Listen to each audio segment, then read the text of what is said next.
ये अलीफ के ऊपर हम मद देंगे और ये मीम आम। अब लिखना है सेब, सीन ये बे, सीन ये का दो नुक्ता बे, सेब।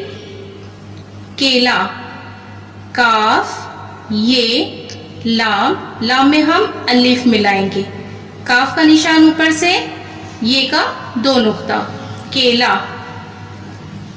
अब लिखना है अनार, अलीफ नू, नू के साथ हम अलीफ देंगे रे, अनार। अमरूद, अलीफ मीम रे वाव, इसी के साथ हम दाल लिखेंगे, अमरूद।